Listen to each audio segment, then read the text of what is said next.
헤롯 왕이 야고보라고 하는 사도를 죽였습니다.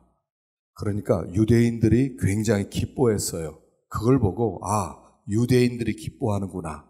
그리고 나서 이 기독교의 가장 핵심 멤버인 베드로를 죽이려고 감옥에 가두었습니다.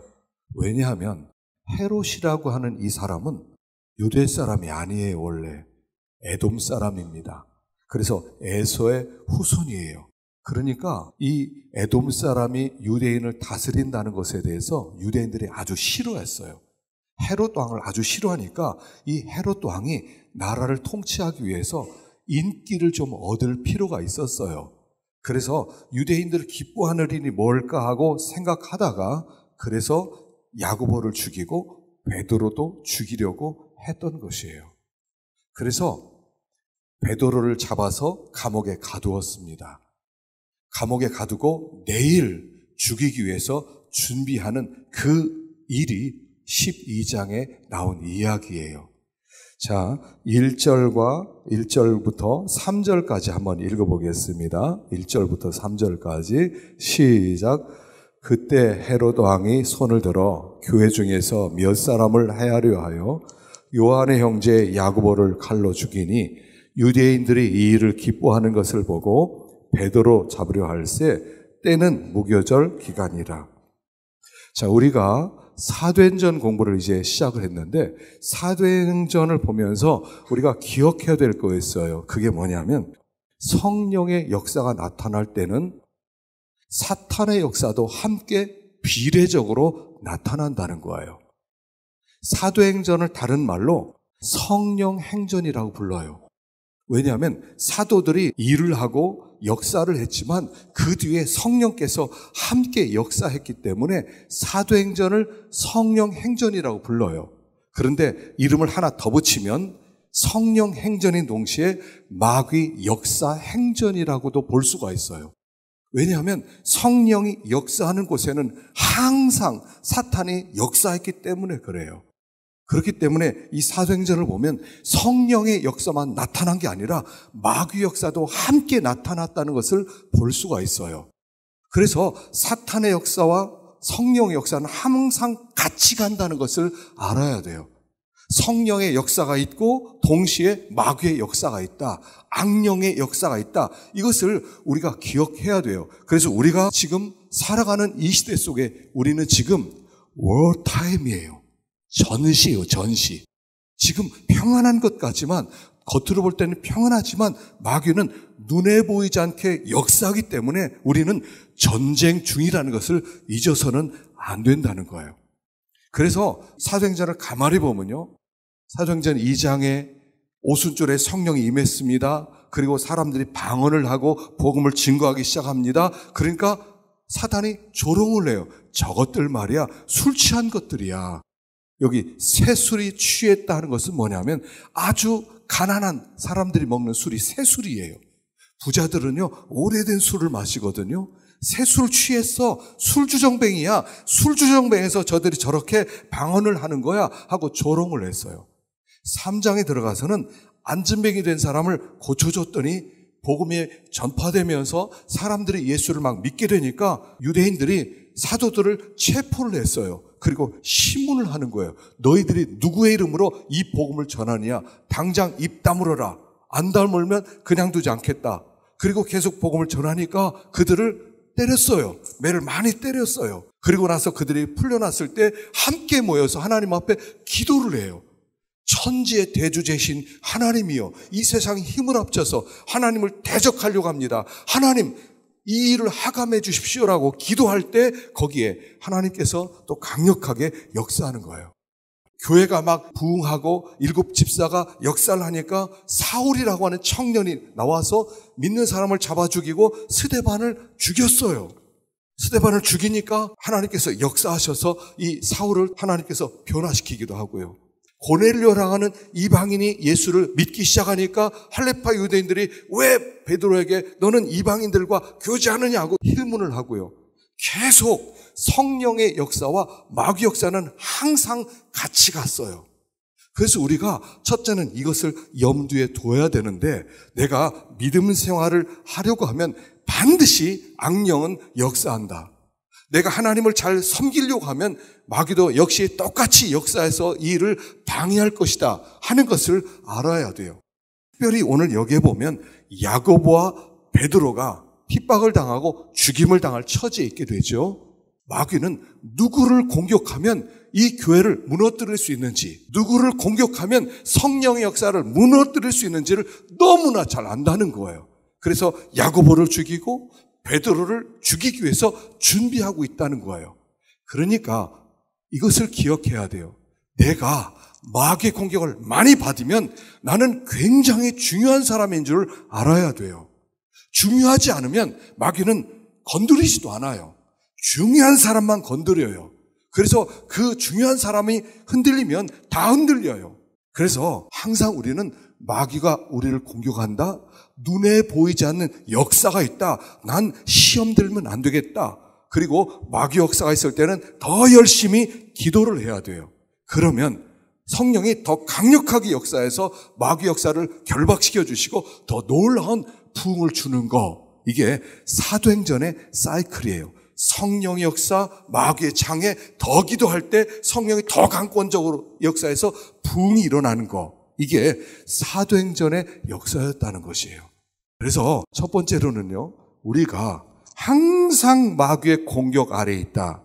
악령은 항상 우리가 가는 길을 방해한다. 항상 좋은 일에는 항상 마귀가 역사한다는 것을 머릿속에 딱 두지 않으면 시험 들어요. 저 사람이 왜 나를 공격하지? 간단해요. 당신을 흔드는 거예요. 그러니까 우리가 항상 깨어 있어야 돼요. 아, 마귀가 공격하는구나. 더 기도하라는 뜻이구나. 하나님, 난 힘이 없습니다. 도와주십시오 할 때 성령이 더 강권적으로 역사하셔서 부흥을 주신다는 것을 믿어야 된다 하는 것입니다. 두 번째로 생각할 것은 6절부터인데요. 6절부터 7절까지를 읽어보겠습니다. 시작. 헤롯이 잡아내려고 하는 그 전날 밤에 베드로가 그 두 틈에서 두 쇠사슬에 매여 누워 자는데 파수꾼들이 문 밖에서 옥을 지키더니 호련히 주의 사자가 나타나며 옥중의 광채가 빛나며 또 베드로의 옆구리를 쳐 깨워 이르되 급히 일어나라 하니 쇠사슬이 그 손에서 벗어지더라. 베드로를 체포하고 감옥에 집어넣었어요. 그런데 어떻게 지키냐면 군인 4명이 양쪽에 지키는 거예요. 그래서 쇠사슬을 묶었어요. 옆에 있는 군인에게 오른발을 쇠사슬로 묶고 왼쪽에 있는 군인에게 쇠사슬을 묶고 또 그 옆에 군인 또 하나가 누워서 또 쇠사슬을 묶고 그래서 베드로가 한 사람이 있는데 양쪽에 군인 둘이서 베드로를 움직이지도 못하게 지키고 있어요. 왜 이렇게 지키냐면 베드로를 옛날에 한번 체포한 적이 있었거든요. 감옥에 딱 가뒀어요. 그리고 그 다음날 신문을 하려고 그랬는데 그 다음날 가보니까 베드로가 사라졌어요. 베드로는 하나님의 천사가 한번 나타나서 옥문을 열고 그를 풀어준 경험이 있기 때문에 이 베드로는 잘 지켜야 된다. 이 베드로는 쉽게 놔두면 또 언제 어떻게 될지 모른다. 그래서 군인 4명이요. 양쪽에다 꽁꽁 붙들어 매고 그리고 나서 지키는 거예요. 그 4명이 4조가 돼가지고 계속 3시간, 4시간마다 계속 바꿔가면서 지키는 거예요. 베드로가 빠져나올 구멍이 없어요. 그리고 내일 죽이려고 그래요. 너 내일 목 베어 죽는다. 너 준비해라. 그리고 그날 잠을 자는데 어떻게 자냐면 너무 편안하게 자요. 너무 편안하게 자. 여기 이렇게 기록하고 있어요. 천사가 갑자기 감옥에 나타났어요. 다른 죄수들도 누워있는데 자고 있었던 것 같아요. 베드로도 자고 있었어요. 아주 밝은 빛이 비쳤어요. 그런데 그것도 모르고 베드로는 그냥 쿨쿨 깊은 잠에 빠져드는 거예요. 여기 뭐라고 그랬냐면 천사가 베드로의 옆구리를 쳐서 깨워 이르되, 쳐서 깨웠다는 것은 주먹을 가지고 있는 힘을 다해서 때렸다, 스트라이크를 매겼다 이런 뜻이에요. 베드로야 일어나라 이렇게 했던 것 같아요. 그러니까 베드로가 못 일어나요. 너무 깊은 잠에 빠져서. 그러니까 천사가 발로 뻥 차면서 일어나 했다는 거예요. 그러니까 벌떡 일어나면서 누구예요? 자 일어나라 할 만큼 그는 깊은 잠에 빠졌다는 거예요. 이게 상상이 가세요? 내일 죽어요. 내일 목 자를 거예요. 큰 칼로 목을 딱 벨 거예요. 그런데 잠잘 수 있어요? 어떡하지? 내일 나 죽는데 죽을 때 아플까? 어떻게 내가 이제까지 어떻게 살아왔을까? 생각 안 하겠어요? 옛날도 생각날 거고, 죄도 생각날 거고, 고통스러울 것도 생각날 거고, 별것도 생각날 거 아닙니까? 잠이 오겠어요? 근데 베드로는 잠을 잤어요. 어떻게 그가 이런 평안함이 있었냐는 거예요. 어떻게 이렇게 우리는 조금만 걱정스러운 게 있어도 밤에 잠을 못 자거든요. 목회하면서 이렇게 어떤 걱정이 생기면 잠을 못 자요. 걱정만 조금만 되고 잠을 못 자고, 학생들은 시험 앞두고 나면 잠을 못 자고, 직장 다니는 사람은 직장에 문제가 생기면 잠을 못 자고, 잠을 못 자는데 어떻게 이렇게 베드로는 죽음을 앞두고 잠을 잤냔 말이에요. 몇 가지 베드로의 정신이 있었어요. 첫째는 순교 정신이 있었어요. 자, 여기 요한복음 21장 18절 읽어보겠습니다. 시작. 내가 진실로 진실로 내게 이르노니 내가 젊어서는 스스로 띠띠고 원하는 곳으로 다녔거니와 늙어서는 내 팔을 벌리리니 남이 내게 띠띠우고 원하지 아니하는 곳으로 데려가리라. 이 말씀을 하심은 베드로가 어떠한 죽음으로 하나님께 영광을 돌릴 것을 가르치심이로라. 예수님이 부활하신 다음에 베드로를 만났어요. 그리고 세 가지 질문을 했죠. 네가 나 사랑하느냐? 네가 나 사랑하느냐? 네가 나 사랑하느냐? 예, 주님, 제가 주님 사랑합니다. 그리고 하신 말씀이 이 말씀이요. 네가 젊었을 때 너 마음대로 여기저기 다녔지, 나이 먹으면 너 그렇게 못 다녀. 나이 먹으면 다른 사람이 너를 띠를 띠고 원하는 사람, 그 사람이 이끌어가는 대로 너는 갈 거야. 이것은 너 앞으로 순교할 거야 라고 가르쳐 준 거예요. 베드로는 이 마음이 있었어요. 나 언젠가는 순교하겠구나. 이런 마음이 있었던 것 같아요. 하나님이 나를 언젠가는 내 목숨을 하나님이 가져가시겠구나. 그런 마음이 있었다 하는 거예요. 처음 부를 때 하나님이 이렇게 불렀다는 거예요. 베드로만 순교한다고 불렀을까요? 우리는 그렇게 안 불렀어요? 여러분, 예수 믿을 때 예수님이 우리를 뭐라고 부르셨냐면, 아무든지 나를 따라오려거든 자기를 부인하고 십자가를 지고 나를 따를 것이니라. 요 얘기는 뭐냐면, 나 따라오면 너 순교당한다? 이런 뜻이에요. 왜냐하면 예수님이 십자가를 지고 골고다에서 죽으셨거든요. 예수를 믿으면 순교를 당한대요. 그게 예수 믿는 거예요. 여러분, 예수 믿는 걸 잘 생각하셔야 돼요. 예수를 믿으면 언젠가 예수님을 위하여 죽게 돼 있어요. 그래도 예수 믿으실래요? 그래도 예수 믿을 거예요. 예수를 믿으면 순교당할 수 있어요. 나 따라와, 너 순교한다? 그리고 저 순교해도 좋아요 하는 사람들이 믿는 게 예수예요. 예수 믿으면 복을 받아서 잘 되고 성공하고 부자가 되는 게 아니라, 예수를 믿으면 순교한대요. 진짜 예수꾼들은 순교하는 것을 기쁨으로 생각했어요. 안희숙 사모님, 제가 얘기 자주 하죠. 안희숙 사모님이 감옥에 갇혔어요. 거의 7년 동안 욕고를 치르고 나중엔 나오셨는데, 거기에서 기도를 많이 하면서 날마다 밥을 주면 자기가 밥을 안 먹고 배고픈 사람을 나눠줘요. 아픈 사람들을 나눠줘요. 그러다 보니까 감옥에서 영양실조 걸렸어요. 그 영양실조 걸려서 눈이 안 보여요. 어느 날 어머니가 면회를 왔어요. 면회를 오니까 어머니에게 이야기하는 거, 어머니 눈이 안 보여요. 어떡하죠? 어머니가 정색을 하며 이렇게 얘기해요. 얘야, 너 감옥 들어갈 때 하나님께 목숨을 내놓은 거 아니냐? 그러면 네 눈도 이미 바친 거 아니냐? 눈 좀 안 보였겠다네. 네가 뭐 그렇게 대수냐? 잘 견뎌라. 그리고 어머니가 갔어요. 그걸 나중에 간수가 기록했어요. 이 어머니하고 딸 웃긴 어머니네. 아니, 딸이 눈이 멀었다고 그러니까 너 들어갈 때 목숨 하나님께 드린 거 아니냐? 무슨 대수라고 그런 걸 가지고 걱정하느냐? 걱정도 하지 말라고. 야, 이 부모하고 딸은 이거 참 웃긴 부모다. 그렇게 기록을 해놓았어요. 안희숙 사모님은 감옥에서 순교하기로 작정을 했어요. 그런데 사형 판결 이틀 전에 나라가 해방이 됐어요. 그리고 나서 살아났어요.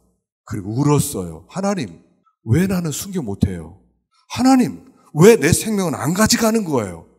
그리고 책을 쓴 다음에 그 책 제목이 죽으면 죽으리라, 실격된 순교자의 수기. 주기철 목사님도 감옥에 들어갔을 때 너무 고문을 받아서 힘들었어요. 그때 오정모 사모님이 면회를 갔어요. 나 참 힘들어 죽겠습니다. 나 숭늉이 먹고 싶습니다. 어떻게 나가면 안 될까요? 그러니까 사모님이 당신 나오면 내 남편 아닙니다. 당신 여기서 죽어야 됩니다. 그리고 갔어요. 그리고 순교했어요. 초대교회 때 진짜 예수꾼들은 순교를 영광으로 생각했고 순교를 자랑으로 생각했어요. 왜냐하면 이 순교야말로 하나님께 가장 귀한 것을 바치는 제물 행위이기 때문에 그런 거예요. 언제부턴가 우리는 순교를 잊어버렸어요. 우리가 순교자로 부름받았다는 것을 잊어버리고 살아가요. 우리는 목숨을 하나님께 드기로 작정한 사람들이라는 거예요. 그러니까 내일 죽는다? 베드로가 이제야 나를 데려가시는군요 하고 깊은 잠에 들었다 하는 거예요. 신앙은 순교자가 되는 거예요. 순교하기 원하세요? 대답이 없어요. 무서워요. 저도 무서워요. 이런 소원을 하나 가지십시다. 하나님, 저도 순교자가 되게 해주세요. 한번 해보십시다. 따라하십시다. 하나님, 저도 순교자가 되게 해주세요. 다시 한번, 하나님, 저도 순교자가 되게 해주세요. 우리 교회 순교자가 많이 나올 수 있기를 바랍니다. 저도 포함해서, 목사인 저도 순교하고, 여러분들도 순교하고, 그렇게 순교의 신앙으로 살아갈 때 평상심을 지킬 수가 있어요. 천하가 무슨 일이 벌어진다 하더라도 평안한 거예요. 이미 순교의 제물이 되기로 작정했으니까. 고신대를 세우신 주남선 목사님이라는 분은요, 신사참배 일제시대 신사참배를 많이 했습니다. 순교 안 했어요. 그리고 전쟁이 벌어집니다.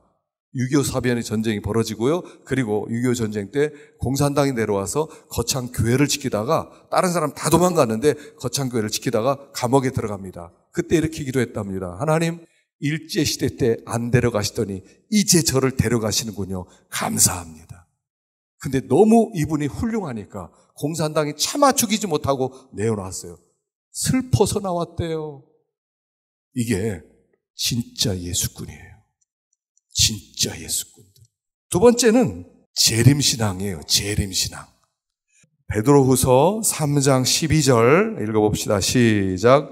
하나님의 날이 임하기를 바라보고 간절히 사모하라. 베드로가 죽기 전에 죽기 한 달, 두 달 앞두고 마지막 편지를 쓴 게 베드로후서예요. 베드로후서는 베드로의 유언서예요. 그 유언의 주제가 뭐냐 하면 재림을 대망하라는 거예요. 바울의 유언 서신은 디모데 후서인데 디모데 후서의 핵심되는 내용이 뭐냐면 복음을 위하여 고난을 받으라 하는 게 그의 마지막 유언이었는데 베드로 사도는 마지막 유언이 뭐였냐면 얘들아 재림을 대망해라, 기다려라, 사모해라. 그리고 나중에 세상을 떠났어요. 순교를 했어요. 재림신앙을 가지고 있었다는 것입니다. 우리가 이 재림신앙을 갖는 겁니다. 주님 어서 오세요. 우리 교회는 재림공동체예요. 마라나타 공동체. 예수님 언제 오실 것입니까? 왜 이렇게 안 오시는 겁니까? 예수님 제발 좀 빨리 오세요. 나 이 세상에서 못 살겠어요 라고 고백하는 사람들이 바로 재림공동체 성도들이라는 거예요. 베드로는 그렇게 재림을 사모했어요. 하루를 천년같이, 천년을 하루같이 그렇게 재림을 고대했어요. 왜 재림을 고대했을까요? 우리가 어떤 분은 빨리 죽고 싶다고 그래요. 너무 힘들어요. 빨리 죽고 싶어요. 그런데 힘들어서 죽겠다는 거예요. 너무 이 세상 살기 어렵고 돈 벌기 어렵고 밥 벌어먹기 어려우니까 힘들다는 거예요. 그런데 성도는 그래서 재림을 기다리는 게 아니에요. 성도들은 이 세상의 죄악을 보면서, 이 세상의 악을 보면서 우리가 이런 죄악된 세상에서 살아가는 것이 너무나 힘든 거예요. 깨끗한 사람은 죄악된 곳에서 살아갈 때 너무 힘든 거예요. 롯이 소돔성에 살 때 너무 괴로웠어요. 이렇게 악한 세상인지 몰랐다. 이렇게 악한 세상에서 내가 살아야 된다니 너무나 힘들다. 소돔성에 살면서 너무 괴로웠다고 그랬어요. 그래서 재림을 기다리는 거예요. 하나님, 빨리 당신이 오셔야 됩니다. 이 세상의 죄악을 당신이 심판하셔야 됩니다. 언제 오시겠습니까? 이 죄악된 세상에서 살 수가 없습니다. 옛날에 제가 영화 이야기 하나 있었죠. 그린말이란 영화예요. 아주 참 감동적이었어요.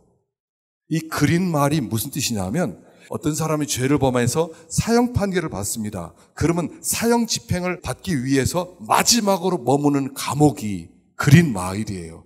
그러면 거기서 날짜를 기다리고 있다가 날짜가 되면 감옥에서 나와서 이제 전기 의자가 있는 데로 갑니다. 그 길이 그린색 카페트가 깔려 있어요. 그 그린색 카페트를 걸어서 전기 의자에 가서 전기 충격으로 죽임을 당하는 거예요. 그래서 그린마일이에요. 어느 날 존 카피라는 사람이 잡혀왔어요. 이 사람의 죄명은 뭐냐면 백인 여자 2명 쌍둥이 아이를 강간을 한 다음에 죽였다는 죄명으로 사형 판결을 받고 들어왔어요. 그런데 간수가 가만히 보니까 굉장히 착한 사람이에요. 특별히 이 사람은 치유의 능력이 있어요. 그래서 어떤 사람이 쥐를 하나 이렇게 기르고 있었는데 나쁜 사람이 쥐를 발로 밟아서 죽였어요. 그러니까 이 존 카피라는 사람이 죽은 쥐를 손으로 따뜻하게 이렇게 품고 있다가 입김을 후 불어넣으니까 죽은 쥐가 살아나요. 그리고 간수가 방광염 걸려가지고 고통 가운데 있는데 그걸 고쳐줘요. 교도소장의 부인이 뇌종양으로 죽어가는데 그 집에 찾아가서 고쳐줘요. 그러니까 굉장히 착한 사람이거든요. 그래서 어떻게 여기 잡혀왔느냐? 그러니까 알고 보니까 누군가 백인 여자 어린아이 둘을 강간을 한 다음에 그리고 나서 죽이고 도망쳤어요. 근데 너무 불쌍해서 살리기 위해서 이 아이들 데리고 있다가 그만 누명을 쓰고 살인범이 된 거예요. 그걸 알고 이 간수가 구명운동을 하겠다는 거예요. 당신 죄인은 아니다. 당신 살려주겠다. 그러니까 그렇게 하지 말라고. 나는 더 이상 살고 싶지 않다고. 왜 그러느냐? 누명 벗어야 되지 않느냐? 아니라고. 그러면서 자기가 본 세상을 보여줘요. 간수의 손을 딱 잡는 순간 자기가 보았던 세상의 모습을 한순간에 다 보여줘요. 이 세상이 얼마나 악하고 이 세상이 얼마나 말할 수 없이 이렇게 타락하고 부패했고 이렇게 폭력이 심하고 사람들이 그렇게 많이 괴로워하고 억울함을 당하고 이 세상을 보여주는 거예요. 그러면서 하는 소리가 이렇게 해요.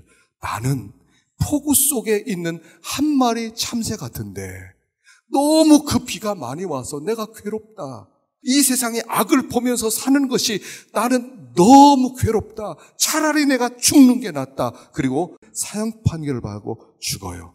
그 이야기를 간수가 나이 들어서 자기 부인하게 하는 그 이야기를 이렇게 풀어가는 영화예요. 나중에 아카데미상 4개를 받게 되죠. 여러분 어때요? 세상 살만해요? 이 세상 악을 보는데 다 그래요. 그렇게 느껴져요?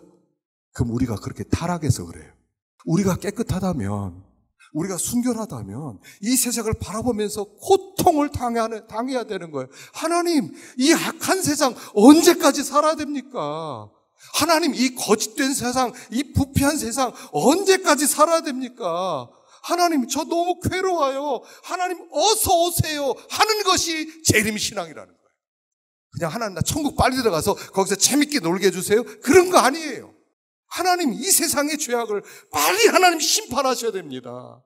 하나님 그냥 두시면 안 됩니다. 주여 마라나타 어서 오시옵소서. 복음을 전하면서 그리고 주님의 재림을 고대하는 거예요. 그게 재림신앙이에요. 주님 오지 마세요. 천천히 오세요. 왜요? 내가 그만큼 더럽다는 얘기예요. 이 세상이 좋다는 것은 나도 같이 물들었다는 얘기예요.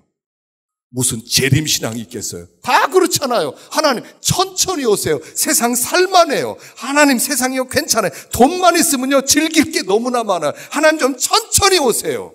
더러워져서 그런 거예요. 물들었어요 너무. 우린 너무 타락했어요. 베드로는 재림신앙이었어요. 얘들아, 하루를 천년같이, 천년을 하루같이 주의 오심을 기대해라. 그분이 오시면 완전한 나라에서 영원히 하나님과 함께 사랑하며 즐기며 살게 될 것이다. 주의 재림, 우리의 구원의 완성, 불완전한 이 세상 속에서 이 불완전한 몸을 가지고 이 고통 속에서 언제까지 그렇게 살 것이냐는 거예요. 그 재림신앙을 가졌더니 죽음이 두렵지 않았어요. 세 번째, 성도들이 기도했죠. 자, 5절 읽어보겠습니다. 5절 시작. 이에 베드로는 옥에 갇혔고 교회는 그를 위하여 간절히 하나님께 기도하더라. 여기 뭐라고 기도했냐면요, 간절히 기도했대요. 간절히. 자, 똑같은 단어가 누가복음 22장 44절에 나와 있습니다. 읽어보겠습니다. 시작. 예수께서 힘쓰고 애써 더욱 간절히 기도하시니 땀에 땅에 떨어지는 핏방울 같이 되더라. 이 간절이란 단어가 어떤 뜻이냐면 아주 강도 높게, 아주 힘있게, 끈질기게 기도했다는 뜻이에요. 끈질기게. 겟세마네 동산에서 끈질기게 기도하는데, 겟세마네라는 뜻은 뭐냐면 기름틀이라고 그랬어요. 기름틀. 들깨를요, 나중에 기름틀 속에 집어넣습니다. 그리고 그 위에서 누릅니다. 강력하게 누르면요, 쫙 짜부라지면서 옆에 기름이 쭉 나와요. 그리고 나중에 그게 깻목이 되는 거예요. 그래서 옆에 기름이 쭉 나오는데 그 행위가 간절히 기도했다는 뜻이에요. 어느 정도로 간절히 했냐면 너무 열심히 기도해서 막 땀이 나요.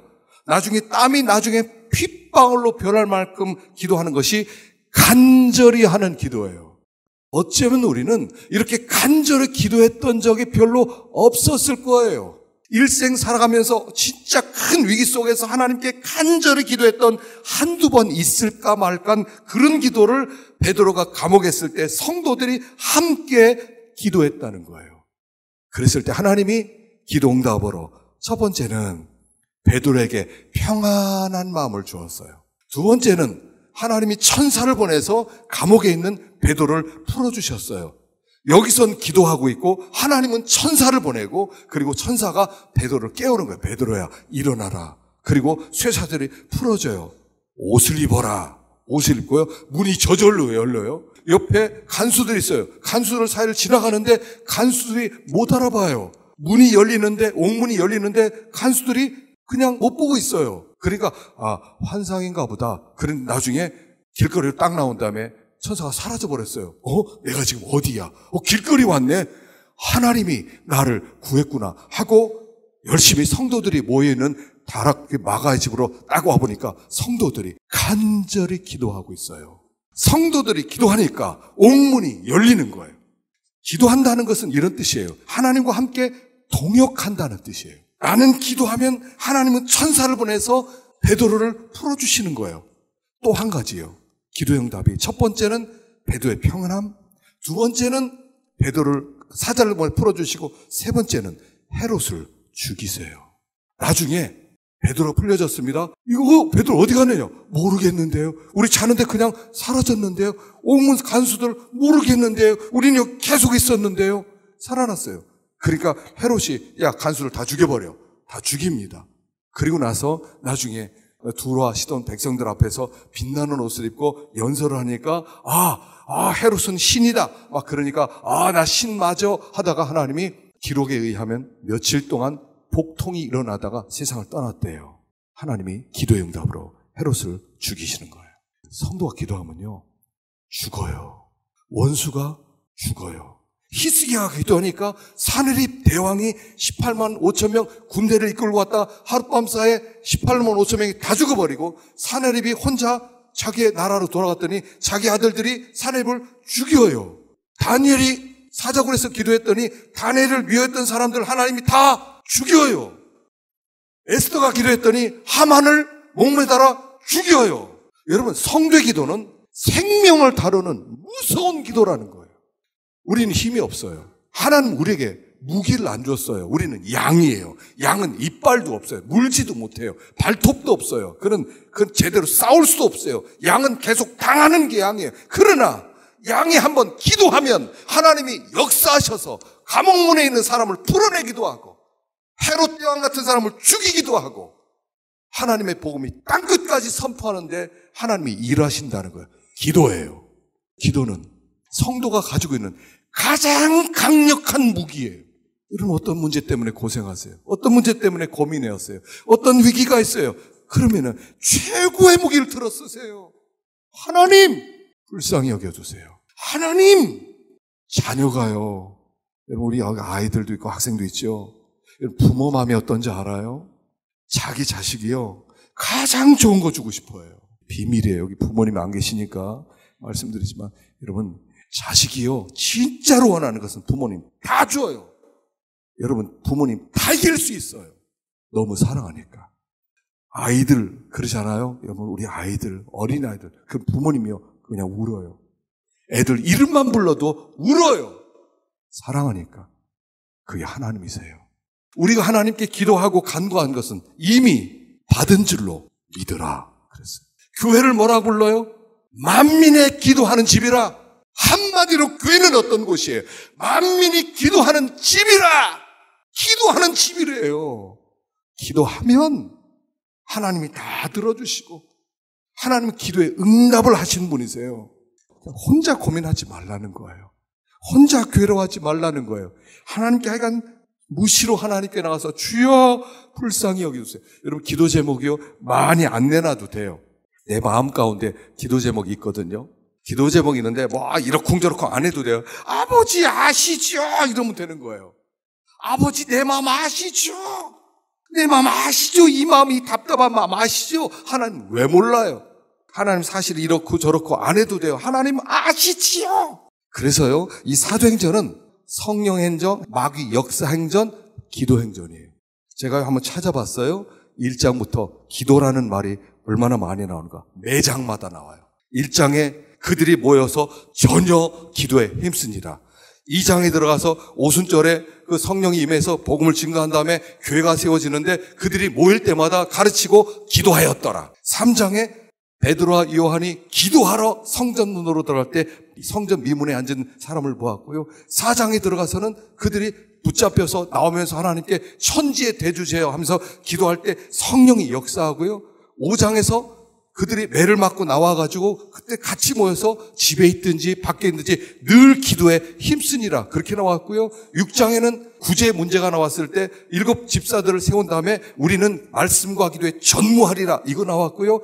17장에서는 스데반의 마지막 기도로 이 죄를 저들에게 돌리지 마옵소서 그게 나왔고요. 8장에 들어가서는 사마리아 지방에 빌립이 복음을 증거했을 때 거기에서 베드로와 요한이 가서 기도했을 때 성령이 임했고요. 9장에서는 죽은 다비드 앞에서 기도했을 때 다비다가 살아났고요. 10장에서는 고넬료가 기도하고 또 베드로가 기도할 때 환상을 보았고요. 11장에 똑같은 말씀 기록되어 있고요. 12장에 이 말씀이 있는 거예요. 베드로가 감옥에 갇혔을 때 그들이 기도했더니 베드로가 감옥에서 풀려나고 헤로도 왕은 죽는 역사가 나타나고 13장에서는 안디옥 교회가 기도할 때 선교사들을 파송하라고 하고 14장에서는 이고니온과 새 지방에서 매를 맞고 그들이 거기서 기도하는 역사가 나타나고 사도행전은요 다 매장마다 기도가 나오는 거예요.